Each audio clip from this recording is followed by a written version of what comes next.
Assalamualaikum warahmatullahi wabarakatuh. Tanggal 1 Juni 2020 kita memperingati hari lahirnya Pancasila yang tentunya kita peringati sebagai tahun yang ke-75.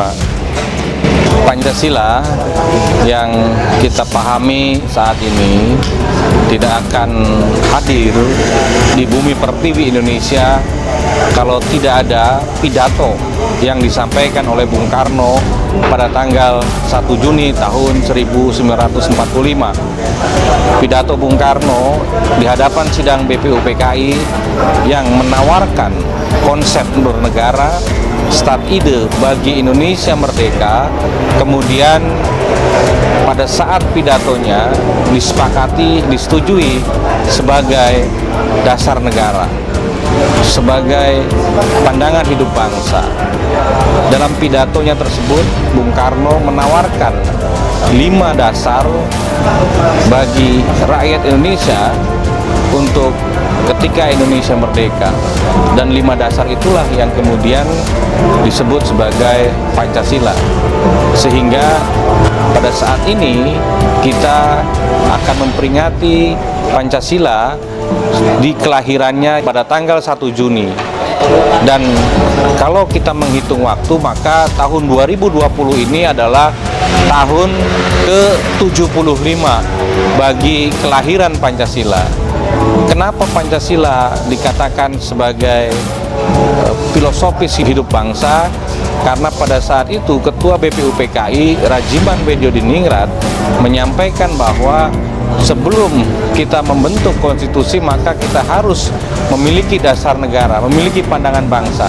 Dan di saat itulah kemudian Bung Karno berpidato di hadapan sidang BPUPKI. Lalu dalam perkembangannya pada tahun 2016 yang lalu melalui keputusan Presiden Joko Widodo, maka pada tanggal 1 Juni secara resmi dijadikan sebagai hari lahirnya Pancasila. Maka bagi kita semua bangsa Indonesia, dengan hadir dan lahirnya Pancasila harus berbangga. Kenapa? Karena Pancasila mampu mempersatukan segala perbedaan, baik suku, agama, ras, dan antar golongan yang begitu majemuk di Indonesia. Oleh karena itu, marilah kita imani, kita yakini Pancasila sebagai dasar negara dan sekaligus sebagai konsensus kita dalam hidup berbangsa dan bernegara. Menurut saya, di dalam Pancasila mengatur 3 relasi, 3 hubungan individu, yaitu individu dengan negara, individu dengan individu, dan individu dengan Tuhan pencipta alam semesta. Di mana kemudian kalau kita lihat sila-silanya, semuanya kemudian membuat manusia semakin bijak dan substansinya sangat universal.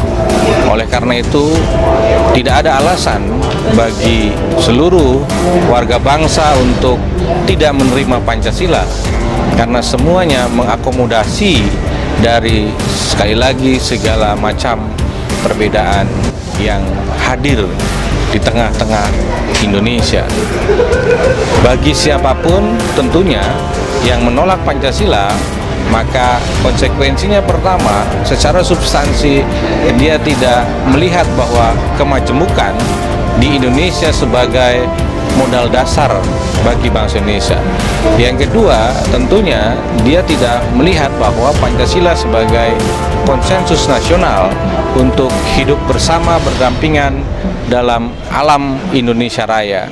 Dan yang ketiga, tentunya bagi yang menolak Pancasila, saya kira lebih baik untuk tidak berada di Indonesia, karena Pancasila menurut hemat saya adalah bagian dari kehidupan berbangsa bernegara yang tidak bisa ditinggalkan di Republik Indonesia. Saya Abdi Yuhana, anggota DPRD Provinsi Jawa Barat, fraksi PDI Perjuangan, mengucapkan selamat hari lahir Pancasila yang ke-75. Terima kasih, salam Pancasila.